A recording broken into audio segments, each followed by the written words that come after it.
William Farrington Cahoon, 1813 to 1897. Autobiography, 1813 to 1878. In Stella Shirtleff and Brent Farrington Cahoon. eds. Reynolds Cahoon and His Stalwart Sons. Salt Lake City, Utah. Paragon Press, 1960. Excerpts from Autobiography, 1813 to 1878. Excerpts from the autobiography of William Farrington Cahoon. My father, Reynolds Cahoon, was the son of William Cahoon Jr. and Mehetabel Hodge. William Jr. was son of William Sr., whose forefathers came to America from Scotland and settled in Rhode Island, and from thence scattered abroad in different parts of the land, and I have no record of them. My father was born April 3rd, 1790 at Cambridge, Washington County, New York. He married December 11th, 1810 in Newport, New York, to Thirza Stiles, daughter of Daniel Old Stiles, son of John Stiles. They were married by Honorable John Stiles. Reynolds moved to Harpsfield, Ohio, then a new country, and began farming in the year 1811. In the winter of 1812, my father Reynolds was called by the government of the United States to go to Buffalo, New York, to assist in driving the British from Buffalo, who had crossed Lake Erie from Canada and burned the city. Upon arriving at Erie, they found that the British had crossed back over the lake, and he was released and returned home. Reynolds lived in Harpsfield about 12 years. 5 children were born at this place. In the year 1825, he moved about 30 miles farther west near the town of Kirtland and went into the business of tanning leather and making shoes. In this business, he was quite prosperous and accumulated considerable amounts of property. During this time, a great stir was created over what was known as the Golden Bible or Book of Mormon. He, Reynolds Cahoon, soon became satisfied that the book was of divine origin and that God had commenced this great and marvelous work as was spoken of by the inspired men of former days. He soon went and was baptized October 12th, probably November, 1830, and confirmed a member of the Church of Jesus Christ of Latter-day Saints. He was baptized by Parley P. Pratt, one of the 4 elders who had been appointed by revelation to go to the western boundaries of the United States, preaching by the way. He was ordained an elder by Sidney Rigdon and went on a mission calling the people to repent and be baptized. He was ordained a high priest by Lyman White. His missionary companion was Samuel Smith, Joseph's brother. In a short time, he had used most of his property in preaching and assisting others to build up and establish the work of God in this dispensation of the fullness of time. He was soon ordained to go and preach the gospel of faith to all the world. In 1831, in company with Samuel H. Smith and 24 elders, he traveled to Missouri, preaching by the way. He returned in September and in December was ordained a counselor to Bishop Whitney. He was called by revelation, DNC 94, Intro, one of the 3 committee men to build a house to the Lord, temple, in Kirtland in 1832. He and Hiram Smith commenced their labors in May by counsel of the prophet Joseph. They had not a dollar to help them labor on the building, but according to promise they soon had means to forward the building. They proceeded then until the temple was finished. In the autumn of 1837, he was ordained by President Marks as the president's counselor in the stake of Kirtland, and in month of March 1838 moved into Missouri and was with the saints in their troubles there. In Nauvoo, he was appointed, in company of brothers A. Cutler and E. Higby, a committee to build a house to the Lord, temple, in Nauvoo. My father's calling, ordinations, and a brief sketch of his labors in the church up to 1845 are thus recorded. He was faithful and true. He labored with and for the church and was driven with them from Nauvoo and came out to Utah with the people of God, having fought the good fight and won the prize, eternal life. I, William F. Cahoon, was the firstborn and oldest son of Reynolds Cahoon and Thirza Stiles. I was born in Harpsfield, Ashtabula County, Ohio on the 7th day of November, 1813. When I was about 17 years old, I was baptized and confirmed a member of the Church of Jesus Christ of Latter-days by Elder Parley P. Pratt on 16th day of October 1830, and I was ordained a priest under the hands of Oliver Cowdery at a conference of elders held at the town of Orange, Ohio on the October 25th, 1831. On February 2nd, 1835 was selected as a 70. From October 1831, during the next 12 months, I was occupied laboring with my hands making boots and shoes gratis for the elders who were starting out to preach and for the support of my father's family. Occasionally holding meetings and bearing my testimony to the truth of the work of God in the last days. Also in visiting the churches, exhorting the saints to faithfulness and obedience to the commandments of God.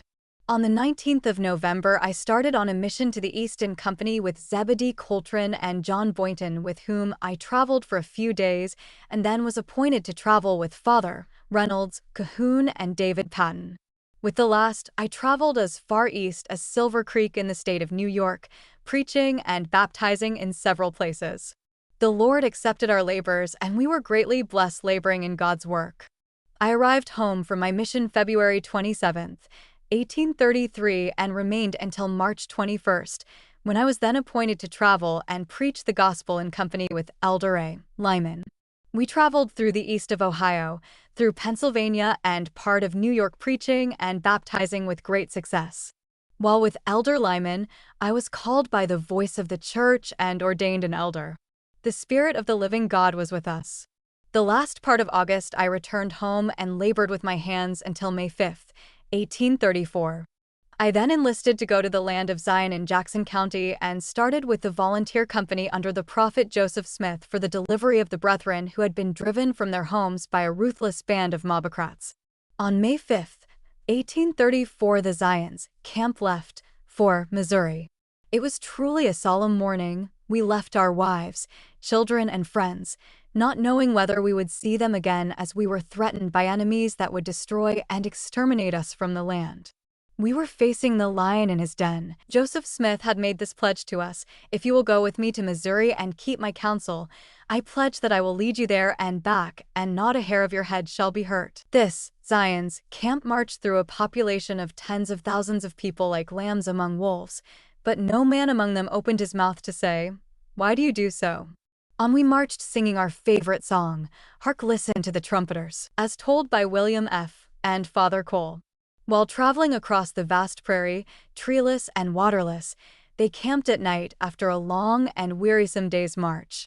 They had been without water since early morning, and men and animals suffered greatly from thirst, for it had been one of the hottest days of June. Joseph sat at his tent looking out upon the scene. All at once he called for a spade. When it was brought, he looked about him and selected a spot, the most convenient in the camp for men and teams to get water. Then he dug a shallow well, and immediately the water came bubbling up into it and filled it, so that the horses and mules could stand and drink from it. While the camp stayed there, the well remained full, despite the fact that about 200 men and scores of horses and mules were supplied from it. This incident was related to Elder O. V. Huntington by William F. Cahoon. It was also told to Elder Huntington by Father Zara Cole while Elder Huntington and Father Cole were working for the dead in the Logan Temple. Zara Cole was with the Camp of Zion, and when it went to Missouri in 1834, William F.'s brother-in-law, Harvey Stanley, also went with them. The autobiography continues: "We journeyed, pitching our tents by the way, and arrived in Missouri in the latter part of June. We then numbered 205. A council was held to determine what steps to take when the word of the Lord came to the prophet Joseph, saying the time had not come to take the sword in hand to redeem Zion. Many in the Zion's camp murmured because we were not permitted at this time to restore our brethren at all hazards, which greatly displeased the Lord, who a few days afterwards sent a scourge amongst us, the cholera, which took from us 16 or more of our number. This caused great sorrow and mourning in our camp. It is a fearful thing to fall under the displeasure of the living God and to openly rebel against him and murmur at the counsel of his servant, the prophet." Shortly after, our camp broke up. Some returned to the churches in the east, and some were required to tarry and aid in defending the new homes they had chosen. It fell my lot to remain until the fall. I labored with my hands until I was taken sick with a fever and ague. In the latter part of October, I received my discharge, and in company with Elder H. Riggs, I started for home by way of the rivers, for we were not able to travel by land. I arrived home, 17th day of November, 1834. This was a day of rejoicing for both parents and children, and we felt to thank God for preserving our lives and bringing us together again. As soon as my health permitted, I commenced going to school, and I attended all the church meetings as far as I was able to. On the 14th day of February 1835, a conference was called which lasted several days. On the 14th of the month, the Quorum of the 12 Apostles was organized for the first time in this dispensation. At this conference, there was also organized the first Quorum of 70s. I was called as a member of the first Quorum of 70s and was ordained to this office, February 28, 1835. The next season, after I had been ordained a 70, I went and labored on the Lord's house and continued so to labor until the temple was finished and dedicated April 6, 1836. I received my washing and anointings and remained in Kirtland. On January 17, 1836, I married Nancy Miranda Gibbs. We were married before a concourse of people. Several hundred witnessed the ceremony. It was done to establish precedent of public marriage by the church instead of taking out a license from the county court, marriage notice being published several times previously in the church, which custom was allowed by the laws of the state. About 3,000 assembled both inside and outside the church when we were married. Nancy was only 17 years old when we were married. Form of marriage certificate. I hereby certify that, agreeable to the rules and regulations of the Church of Jesus Christ of Latter-day Saints, on matrimony, Mr. William F. Cahoon and Miss Nancy M. Gibbs, both of this place, were joined in marriage. On Sabbath, the 17th instant. Kirtland, Ohio, January 19, 1836, Joseph Smith, Jr. In the spring of 1838, I with my family and my father, Reynolds and his family went from Kirtland to Missouri. My family consisted of wife and daughter we had named Nancy Ermina, born February 23, 1837.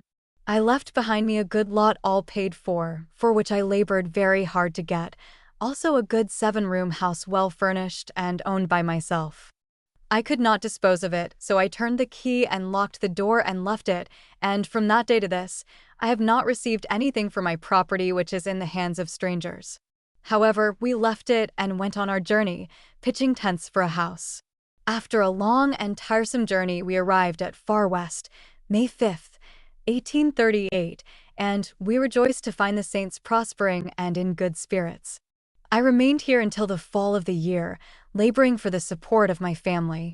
I then moved to Adamondiaman, where I commenced to build for myself a log house, but was compelled to stop on account of the mobbers who came upon us. This was a time of grief and trouble to us. The mob who infested this beautiful region of country were constantly creating excitement after excitement, adding rumor to rumor until we were forced to watch them by night, as well as by day. We were so harassed that we were not able to build houses or even spare time to procure food for our families, and we lived in peril. Our fare was also poor as we could not get our corn ground, and we had to punch holes in pieces of tin and take ears of corn and grate them on the tin to get or make meal for our bread, and we had to live on this kind of food for 6 months. After a great deal of excitement and some skirmishing, the governor of the state of Missouri, Lilburn W. Boggs, sent his bloodthirsty minions, who surrounded us, his effort to be remembered and execrated in human order, for the extermination of the Latter-day Saints, or their eternal banishment from their homes, their houses and land, and from the state. In pursuance of which order, all the surrounding branches of the church were either butchered in cold blood, old and young included in one indiscriminate slaughter, or else they were driven into Far West. I and my family went into Far West, and the mob at length concluded to strip us of all we possessed and then banish us from the state.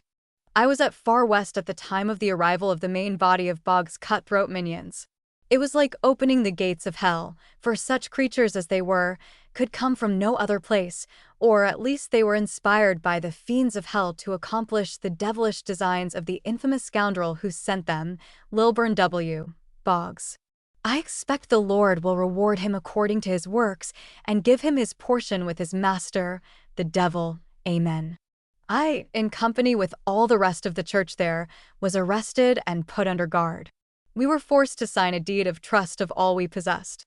I passed an examination of 7 consecutive days, after which I was permitted to return to my family at Adamandiaman. I found my wife in deep sorrow and weeping, for she knew not what had become of me or whether I was alive or dead. Affidavit of William F. Cahoon, Missouri Wrongs. I hereby certify that in the year 1838, I was residing in Daviess County, Missouri, and while from home I was taken a prisoner in Far West by the militia and kept under guard for 6 or 8 days, in which time I was forced to sign a deed of trust, after which I was permitted to return home to my family in Daviess County, and found them surrounded by an armed force, with the rest of my neighbors, who were much frightened. The order from the militia was to leave the county within 10 days, in which time my house was broken open and many goods taken out by the militia. We were not permitted to go from place to place without a pass from the general, and on leaving the county, I received a pass as follows. I permit William F. Cahoon to pass from Daviess to Caldwell County, and there remain during the winter, and thence to pass out of the state of Missouri. Signed November 10th, 1838. Reeves, a brigadier general. During this time, both myself and my family suffered much on account of cold and hunger because we were not permitted to go outside of the guard to obtain wood and provisions, and according to order of the militia, in the spring following, I took my family and left the state with the loss of much property. Signed, William F. Cahoon, Territory of Iowa, Lee County. Subscribed and sworn before D. W. Kilbourne, J. P. CHC 452. My father, Reynolds, was also made prisoner at the same time and was under arrest several days. As soon as he gained his liberty, we and our families moved to Far West with many more families of the saints and remained there until the February 4th, when the time was nearly up for us poor exiles to leave the state and seek other homes somewhere in the wide world. We started and arrived at Quincy in the state of Illinois. Here we found a people who treated us with the greatest degree of hospitality and kindness, assisting the saints with food and giving them houses to live in. After stopping at Quincy about 5 weeks, I went to live with a man by the name of Travis who gave me employment and towards whom my bosom burns with gratitude. May the God of Abraham, Isaac, and Jacob reward him and his family for their kindness to me and my family when we were poor and forlorn without a home and shelter. I remained with this man until the next fall. I then moved to Montrose in Lee County, Iowa. During this time, the prophet Joseph had purchased a small location for the saints to gather, which he laid off in squares and named Nauvoo. I remained in Montrose until the spring of 1842. I then moved to Nauvoo and commenced working on the temple of the Lord as a carpenter and joiner. The Lord prospered me in my labor so that I was enabled to build a small house for a home among the saints. I was appointed timekeeper of the carpenters and joiners who worked on the Nauvoo temple. Soon after I moved to Nauvoo, the saints began to gather from all parts of the world and from the surrounding states in great numbers. Houses began to be built in all directions, and the city of Nauvoo constantly increased in number and enlarged her boundaries, and under the wisdom and direction of God's prophet Joseph Smith, Zion was greatly blessed, and the saints rejoiced in the truth and in seeing his purposes and plans carried out as they were revealed through his servant Joseph. At length the storm burst forth, and it seemed as if the devil with all his forces was arrayed against the saints of the Most High, and he found plenty of help, for the prophet Joseph was harassed from all sides, from foes without and traitors within the church. Those, at least some of those, whom he had blessed, turned and stung him, some under the garb of sanctity, but whose deeds were as black as hell, faithless, rotten-hearted wretches who would sell their father's soul for filthy lucre. For they did sell him, who was a father to the people, the prophet of God, the brave, true-hearted man among men, Joseph Smith, and his noble and loving brother Hiram, the patriarch. The same unrelenting, fiendish hatred that possessed the people in Missouri followed the church to Nauvoo and robbed the church of God and the world at large of two of the most godlike men who have ever lived in any age. On the 27th day of June at 5 p.m., Joseph Smith and Hiram were brutally murdered. The particulars of this cruel and inhuman act are well known and will have to be atoned for by this nation. The murder of the prophet seemed for a time to quell the mob spirit of even the actors themselves, and Nauvoo increased faster than ever. In the spring of 1845, I was appointed to superintend the raising of all the timbers of the Nauvoo temple. We finished raising all the framing part August 23rd, 1845. When the temple was enclosed, the cowardly wretches again commenced the work of devastation, but the Lord, Himself, interposed in behalf of His people, manifested His power, and filled the hearts of the wretches with such fear that when a few horsemen appeared before them to give battle, they fled out of the state. And then we saw the fulfillment of the words written in the Book of Mormon, that a people who will strictly obey the revelations of God, He will bless and prosper them in the land. Again, on the 9th and 10th of September, the mob began to burn our houses and destroy our property, the property of the saints, and kept up a continual scene of persecution from this time until we left Nauvoo. I continued work on the Nauvoo temple and in the endowment rooms until the 3rd of February, 1846. On the 4th of February, I began to repair wagons for our journey into the wilderness, for it was surely one. I worked on wagons 10 days, and on the 15th, I and my family left with the Nauvoo brass band, and my brother Daniel S. was along with us. We bid farewell to the beautiful city of Nauvoo, the city of Joseph, and started for the camp of Israel, which was Sugar Creek, Iowa. Here we joined Brigham Young's camp. We had a hard time. It was very cold weather, wet and snow and frost, but the Lord sustained us and we journeyed west, pitching tents by the way. We reached Garden Grove. I was appointed to oversee the house building and keep the role of workman. We built houses and laid out farms. I remained at this place until the 13th of May.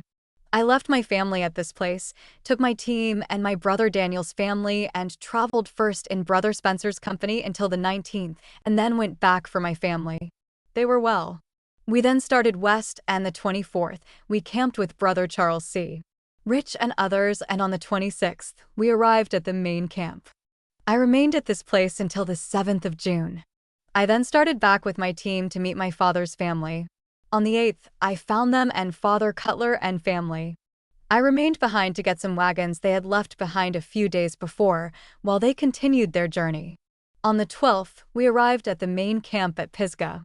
I remained in camp 2 days, and the 14th began to go back to trade for oxen and provisions for our journey. On the 15th, my brother Andrew, myself and Father Cutler and some others started back for the settlements. We were kept busy traveling and trading until July 6th. We then started for the camp in the wilderness. On the 12th, Brother Daniel came back to help us. We traveled fast to get back as soon as possible. The camp had gone on. The 23rd, we overtook Father Cutler's camp. On 31st, we crossed the Missouri River, and on Saturday, August 1st, we reached the main camp. On 5th, we traveled to a place afterwards called Cutler's Park, where I remained until 21st day March, 1849, when my brother Daniel and myself started for the Salt Lake Valley, where the church had found a resting place. The pioneers led by Brigham Young entered this valley after a very tiresome journey of 1,000 miles from the Missouri River on the July 24th, 1847. They built a fort and put in seed as soon as they arrived, and they laid out the city of Great Salt Lake. In the meantime, during the time I remained behind, I was busy all the time, cutting and hauling logs, building houses and sheds, barns, fencing, shoemaking. In fact, I was jack of all trades. Nothing came amiss. I was always on hand either to work on a farm, haul wood, build a mill, or attend meeting. During this time, I went back into Missouri to work for provisions for my family and preparing myself for my journey across the mountains into Salt Lake Valley. As stated above, I, in company with my brother Daniel and our families, started on the March 21st and camped the first day at Brother Burgess, 6 miles out. At length, we were on the way, leaving civilization behind us and glad to get away from it, and as we journeyed across the Great Plains in the wage of the pioneers, we felt as if the God of Joseph was with us and blessed us and preserved us. On our way, we had the usual vicissitudes of the early travelers across the plains, such as fording rivers, and when we could not ford, making rafts and building bridges, killing snakes, burying our dead, guarding our cattle, and traveling under difficulties. We traveled day after day, For 6 months, and on 24th day September 1849, we entered the valley in company with my father and Andrew's family, who came to meet us. Was it not a joyful meeting? Only those separated from their families for a long time can tell. From the time I entered the valley, most of my time has been spent working on public works and the church in different capacities. I worked as foreman over the carpenters of the tabernacle that was pulled down in 1877 to make room for the present rock tabernacle that was being built in the year 1878. I worked on the woolen mills in Canyon Creek, what is now the paper mill. In fact, my life has been spent generally in the service of the church. I rejoice still in the truths of the gospel of Christ. I am happy in doing the will of my Father in heaven. I thank God for preserving me in the truth and for watchful providence that has been over us, a people. We were driven out from Nauvoo at the point of a bayonet into the wilderness in the extreme cold weather, homeless and friendless. Yes, God was our friend. He led us by His almighty power, and with an outstretched arm, He has delivered us. Our sorrow He has turned into joy. He has sanctified our tribulations to our good and has blessed and multiplied us as a people until we have become a great people. He has made the wilderness we came to inhabit to blossom as the rose, and Utah Territory is prospered, and the city of Salt Lake is one of the most beautiful cities on the face of the earth, and the wonder of the nation who drove us forth from their midst. At age 17, William F. Cahoon was appointed a ward teacher. His duty, like all ward teachers, was to visit the members of the church, ask them certain designated questions, and report back to the officers of his quorum. The following was related by William F. upon the occasion of bearing his testimony. He is speaking of the prophet Joseph Smith. This incident, entitled "A Humble Ward Teacher," was published in the Deseret News, Church Section, Juvenile Instructor 27:492, and in Reynolds Cahoon and His Stalwart Sons. Pagination is according to the latter work. Before I close my testimony concerning this good man, Joseph Smith, I wish to mention one circumstance which I shall never forget. I was called and ordained to act as a ward teacher to visit the families of the saints. I got along very well until I was obliged to pay a visit to the prophet. Being young, only 17 years of age, I felt my weakness in the capacity of a teacher. I almost felt like shrinking from my duty. Finally, I went to the door and knocked, and in a minute the prophet came to the door. I stood there trembling and said to him, "Brother Joseph, I have come to visit you in the capacity of a ward teacher, if it is convenient for you." He said, "Brother William, come right in. I am glad to see you. Sit down in that chair there, and I will go and call my family in." They soon came in and took seats. The prophet said, "Brother William, I submit myself and family into your hands," and took his seat. "Now, Brother William," said he, "ask all the questions you feel like." By this time my fears and trembling had ceased, and I said, "Brother Joseph, are you trying to live your religion?" He answered, "Yes." I then said, "Do you pray in your family?" He answered, "Yes." "Do you teach your family the principles of the gospel?" He replied, "Yes, I am trying to do it." "Do you ask a blessing on your food?" He said he did.